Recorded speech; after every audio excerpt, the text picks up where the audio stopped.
Panel में बैठे हुए हैं और हमें एक एक्सपैट्रिएट को सिलेक्ट करना है जो एक देश को छोड़ के दूसरे देश में जाएगा और एक असाइनमेंट में काम करेगा। तो हम उसे फैमिली रिलेटेड कोई सवाल ना करें तो अच्छा है, हम उसे ज़्यादा से ज़्यादा पर्सनल प्रोफाइल रिलेटेड सवाल करें, हम ज़्यादा से ज़्यादा उसे लॉन्ग टर्म स्ट्रैटेजीज उसकी क्या है उसके बारे में संज्ञान लें। उससे जब भी हम एक एक्सपर्ट की कल्चर ट्रेनिंग करा रहे हैं, उसको कल्चर से सेंसिटाइज करा रहे हैं, तो कभी भी हमें HR का बंदा नहीं लेना है उसे ट्रेन कराने के लिए। हमेशा और हमेशा उस पोजीशन को जो छोड़ के जा रहा है उससे उस बंदे की ट्रेनिंग करानी चाहिए। बंदे को जो दूसरे देश से आपके देश में आ रहे हैं, ग्लोबल फर्म में काम करने के लिए आ रहा है, तो आपको उसको लैंग्वेज ट्रेनिंग देनी है, आप उसे सेंसिटाइज कराओगे, कल्चर ट्रेनिंग दोगे, उसके अलावा आप उसे अडैप्टेशन ट्रेनिंग भी दोगे, आप उसे थोड़ी सी काउंसलिंग भी करोगे, आप उसे सोसाइटल लेवल्स के बारे में बताओगे, बहुत सारे ऑपरेशनल फैक्ट्स भी बताओगे, HR मैनेजमेंट स्टाइल फैक्ट्स भी बताओगे। शॉर्ट टर्म में आपके 3 महीने के टेन्योर्स होते हैं और अगर आप मिडिल टर्म की बात कर रहे हो तो 1 साल तक स्ट्रेच हो जाते हैं और हाँ लॉन्ग टर्म में 5 साल तक का असाइनमेंट होता है, लेकिन वापस आपको अपने देश में ही आना होता है। वो डिपेंड करता है कि आप पॉलीसेंट्रिक कंपनी में काम कर रहे हो, रीजन सेंट्रिक में काम कर रहे हो, जियो सेंट्रिक में काम कर रहे हो या एथनोसेंट्रिक कंपनी में काम कर रहे हो। अगर आप एथनोसेंट्रिक कंपनी में काम कर रहे हो तो वहाँ प्रमोशंस बहुत आसान होते हैं, हेडक्वार्टर्ड वाले जगह पे आपको एक इंटरनेशनल रिकॉग्निशन मिलती है, आप बहुत जल्दी एडवांस करके प्रमोशंस लेके भी जाते हो और आप वहां पे सेटल भी हो सकते हो। आप किसी ऐसी कंपनी में हो जो रीजियो सेंट्रिक है या पॉलीसेंट्रिक है तो वहाँ प्रमोशंस इतने आसान नहीं होते हैं। अगर आप एक प्रोडक्ट डेवलपर हो तो आप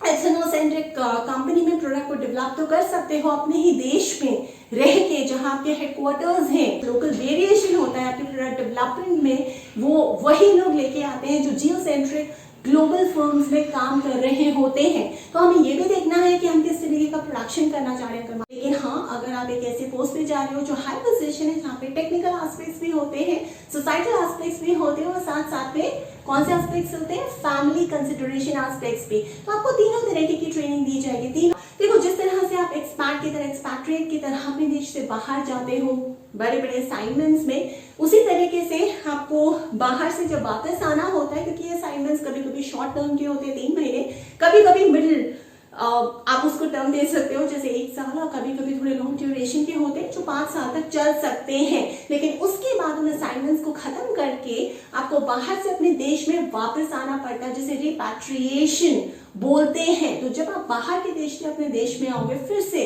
कुछ अडैप्टेशन इश्यूज आपके पास आते हैं, आप सेटल नहीं हो पाते हो अच्छी तरीके से, कुछ चीजें जो आपको वहां बाहर के देश में अच्छी लगती है आप उन्हें मिस करते हो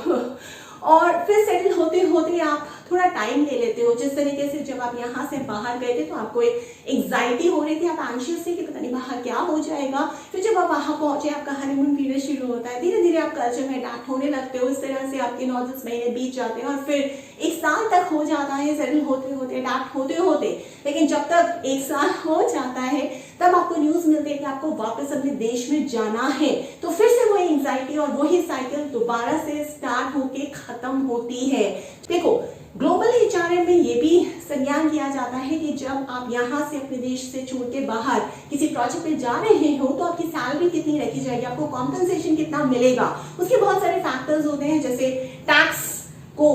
डिफरेंस को ध्यान में रखा जाता है, टैक्स के जो लॉज हैं आपके देश और उस देश में क्या डिफरेंसेस है, लेबर लॉज में क्या डिफरेंसेस है, इसके अलावा आपका स्टैंडर्ड ऑफ लिविंग क्या है, आपकी कॉस्ट ऑफ लिविंग कितनी आ रही है,